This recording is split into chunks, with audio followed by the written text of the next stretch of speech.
जय हो द्वारकाधीश। सब लोग स्वस्थ रहिए, अपना अच्छे से ख्याल रखिए। आज का टॉपिक है, कोई तड़प रहा है आपसे मिलने के लिए, लेकिन क्यों, क्या वजह हो सकती है, इस बात को जानने की कोशिश करेंगे हम आज की रीडिंग से। ओरेकल में से लेंगे हम 7 कार्ड्स और रोमांस एंजल्स में से भी लेंगे 7 कार्ड्स, साथ ही साथ लेंगे एक लव मैसेज। तो शुरुआत करते हैं हम शफल करके। कोई तड़प रहा है, इसके लिए यहाँ पे साइन जानना तो जरूरी नहीं है कि उनका साइन पता नहीं कौन सा है, कौन सी राशि है, इसलिए टैरो नहीं लेने वाली हूँ। बाकी ओरेकल ही हमें हेल्प करेंगे हमारी रीडिंग का जवाब दिलाने के लिए।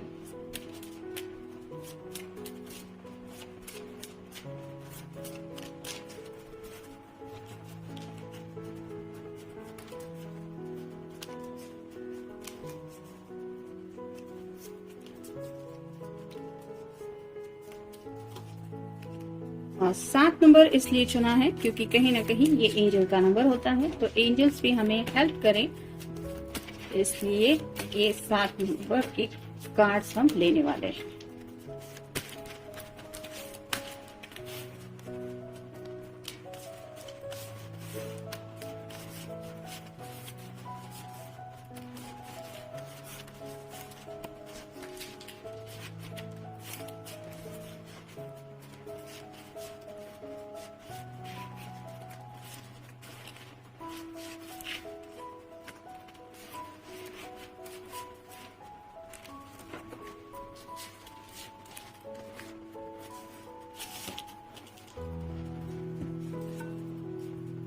पहला ही कार्ड है रनिंग अवे। तो वक्त जो है वो कहीं ना कहीं इन्हें लग रहा है कि जैसे हाथों से निकलता चला जा रहा है, यानी कि जितना ज्यादा वक्त आप दोनों के बीच में दूरियों में चेंज हो रहा है, उतना ज्यादा आप कह सकते हैं कि ये पर्सन दिल से महसूस कर रहे हैं कि आपका उनकी जिंदगी में होना क्या इम्पोर्टेंस रखता है, या फिर सच में वो आपके बिना कितना ज्यादा अकेलापन महसूस करते हैं, जिसकी वजह से शायद पल भर भी इनको आप कह सकते हैं कि चैन या सुकून महसूस नहीं कर पा रहे हैं।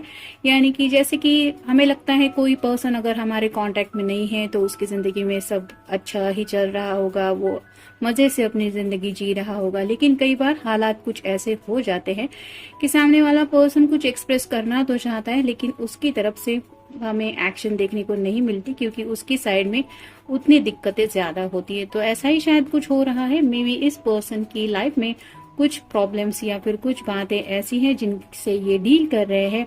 हो सकता है कुछ फैमिली इश्यूज वगैरह हो, अगर घर वाले नहीं मान रहे हैं, किसी ने किसी को अगर कसम दे के रखी है कि तुम मुझसे नहीं मिलोगे, या फिर अगर उसको मिलोगे तो ये होगा मेरे साथ। मतलब कहते हैं ना कि जब हद से ज्यादा इंसान इमोशनल हो जाता है तो कुछ भी ऐसे बोल देता है कि ऐसा लाश पे से गुजरना पड़ेगा, ये होगा वो होगा। तो ऐसा अगर किसी ने घर में, मान लीजिए उनके पेरेंट्स में से किसी ने अगर उनको बोल दिया है, तो शायद ये उनको थोड़ा समझाने की कोशिश कर रहे हैं, और शायद इसी वजह से उन्हें ये एहसास भी हो रहा है कि वक्त तो है वो हाथ से निकलता चला जा रहा है। यानी कि ये दूरियां जरूर उन्हें एहसास करा रही है कि वो आपको कितना ज्यादा मिस करते हैं। फिर है स्लीपलेस नाइट। जैसा कि मैंने कहा कि ये पर्सन जो है वो स्लीपलेस नाइट से गुजर रहे हैं, न चैन है न सुकून है, और ऐसी हालत में कोई चैन से सो कैसे पाएगा। तो ऐसी हालत इस पर्सन की है। भले ही ये पर्सन आपको कॉल ना करते हो या मैसेज ना करते हो, लेकिन अगर आपका दिल भी कहीं ना कहीं रात को जोर जोर से धड़कने लगता है, या फिर आपको भी अगर महसूस होता है कि शायद मेरा पर्सन मुझे मिस कर रहा है, तो जरूर ये आप दोनों के बीच में स्ट्रॉन्ग टेलीपैथी है, जिसकी वजह से आपके दिल को एहसास होता है इनकी लाइफ में चलने वाले कुछ प्रॉब्लम्स का, और शायद आप भी इस वजह से समझ पाते हैं कि वो भी सोए नहीं है, वो भी जगे हुए हैं।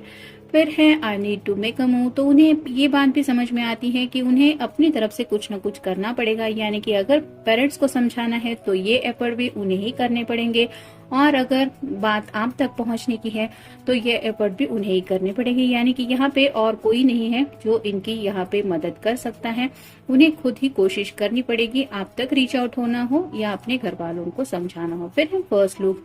तो कैसे आप दोनों एक दूसरे से प्यार करने लगे, या फिर पहली नजर में किसको किससे पहले प्यार हुआ था, वो झलक कैसी थी, उस वक्त दिल ने क्या फील किया था, ये बातें वो याद करते हैं, और जब उन्हें वो सब बातें याद आती है तो शायद और भी ज्यादा ये तड़पते रहते हैं आपसे मिलने के लिए। फिर है कॉल ASAP। तो उनका दिल तो चाहता है कि एज सुन एज पॉसिबल वो आपको कॉल करे, आपसे बात करे, आपको बताएं कि क्या हो रहा है या फिर सब बातें क्लियर करे, लेकिन शायद ये सब सॉर्ट आउट करने में वक्त चला जा रहा है, लेकिन उनका दिल जरूर चाहता है कि आपसे बातचीत करे। फिर है लिप किस। तो आप समझ ही सकते हैं कि ये आपको इस तरह से क्यों मिस कर रहे हैं, आपसे रोमांटिक कनेक्शन फील करते हैं और शायद आपको सॉरी बोलने का उन्होंने ये तरीका ढूंढ निकाला है जिसको आप कह सकते हैं लिप किस।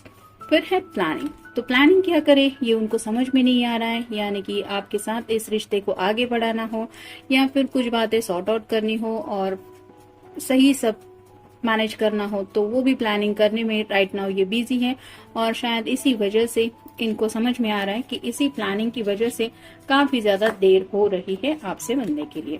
फिर है soulmate. Yes, this is your soulmate. तो उन्हें पता है कि आप उनके सोलमेट हैं, यानी कि ये आपको अपना सोलमेट ऑलरेडी मान चुके हैं और सोलमेट से भला कैसे कोई ज्यादा दूर रह सकता है खुश रह के। तो आप समझ ही सकते हैं कि आपको कितना ज्यादा मिस करते होंगे। फिर है separation. Time apart from your partner is on the horizon. तो ये जो सेपरेशन आप दोनों के बीच में चल रहा है, जो दूरियां हैं, वो और भी ज्यादा इनको तड़पा रही है और ये दिन रात शायद यही सोचते रहते हैं कि कब खत्म होगा आप दोनों के बीच में ये सेपरेशन। फिर है reconciliation. Someone from your past is returning to your life. तो उनका दिल जरूर उनको ये कहता रहता है कि उन्हें आपके साथ रिकंसिलिएशन चाहिए, यानी कि आप से वो दोबारा रिकनेक्ट होना चाहते हैं, आपसे रोमांटिकली उसी तरीके से ये जुड़ना चाहते हैं जैसे इस सेपरेशन से पहले ये आपसे जुड़े थे। फिर है you deserve love, you are so lovable. तो आप बहुत ज्यादा प्यारे हैं और ये अपने आप को रोक नहीं सकते अपने दिल को आपसे मतलब प्यार करने के लिए। उनका दिल जो है वो आपसे हद से ज्यादा प्यार करने लगा है और ये क्यों हो रहा है, क्योंकि आप हैं ही इतने प्यारे और ये दिल से मानते हैं कि आप उतने लवेबल है। फिर है religious factors. Your love life is influenced by your religious upbringing and spiritual path. तो शायद कुछ लोगों के बीच में रिलीजियस फैक्टर्स का प्रॉब्लम आ रहा है, आपका शायद रिलीजन कुछ अलग हो या फिर कास्ट वगैरह की भी शायद कुछ दिक्कतें आ रही है। जैसा कि पहले ही कार्ड में ओरेकल में मैंने कहा कि शायद किसी ने किसी को कसम दे के रखी है कि तुम अगर उससे मिलोगे या मिलोगी तो ऐसा होगा वैसा होगा। तो ये सब रिलीजियस फैक्टर्स की वजह से भी हो सकता है, जरूरी नहीं है कि सबके साथ ऐसा हो, लेकिन कुछ लोगों के साथ शायद ये कार्ड रेजोनेट करे। फिर है attraction. You attract romantic love by enjoying the moment fully. तो इन्हें स्ट्रॉन्ग अट्रैक्शन आपके लिए फील होता रहता है, जैसे ये समझ सकते हैं हम कि कितना खोई हुई है, वैसे ही शायद आपकी याद आते ही आपके ख्यालों में खो जाते हैं, जिसकी वजह से उन्हें पता चलता है कि हाँ उनका आपसे मिलना कितना जरूरी है और जब ये मिल नहीं पाते तो और ज्यादा तड़प उठते हैं। और फाइनल कार्ड है give your relationship a chance, work on your partnership. तो आप दोनों की ये जो रिलेशनशिप है इसके लिए ये अपनी तरफ से एफर्ट डालना चाहते हैं, यानी कि अगर घर वाले नहीं मान रहे तो उनको समझाना चाहते हैं, अगर कुछ फाइनेंशियल प्रॉब्लम्स आ रही है तो उसमें कुछ सुधार करना चाहते हैं, अगर बात आपके पेरेंट्स को समझाने की है तो वो करना चाहते हैं, या फिर इनको अगर खुद को साबित करके दिखाना है कि ये आपके लायक है तो मे भी उसके लिए ये काम करना चाहते हैं। लेकिन कुछ भी हो ये इस रिश्ते के लिए काम करना चाहते हैं और शायद राइट नाउ भी आप कह सकते हैं कि इस रिश्ते को एक अच्छा बेस देने की ये अपनी तरफ से कोशिश कर रहे हैं, लेकिन इसके बीच में ये जरूर तड़प रहे हैं आपसे मिलने के लिए। अब देखते हैं उनकी तरफ से लव मैसेज क्या है। वो आपसे बहुत प्यार करते हैं क्योंकि उन्हें लगता है I feel hard when I am not with you. तो आपसे जब भी वो नहीं मिलते या फिर आपके साथ नहीं होते उन्हें एक अकेलापन महसूस होता है, काफी ज्यादा लोनलीनेस महसूस होता है और काफी ज्यादा अधूरे अधूरे वो महसूस करते हैं खुद को, जैसा कि वो सॉन्ग है अधूरे तुम अधूरे हम, वो शायद ये आपको डेडिकेट करना चाहते हो, पता नहीं। लेकिन इस कार्ड को देख के मुझे वो लगा कि शायद ये सॉन्ग वो मे भी सुनते सुनते आपको मिस करते होंगे। तो दीपिका का आई थिंक वो गाना है, आप चाहें तो उस गाने को सुनते हुए ये महसूस कर सकते हैं कि और भी क्या मैसेजेस हैं जो आपके पार्टनर आपको देना चाहते हैं। तो अगर आपको रीडिंग अच्छा लगा हो तो प्लीज लाइक करना और सब्सक्राइब करना। मिलेंगे नेक्स्ट रीडिंग में।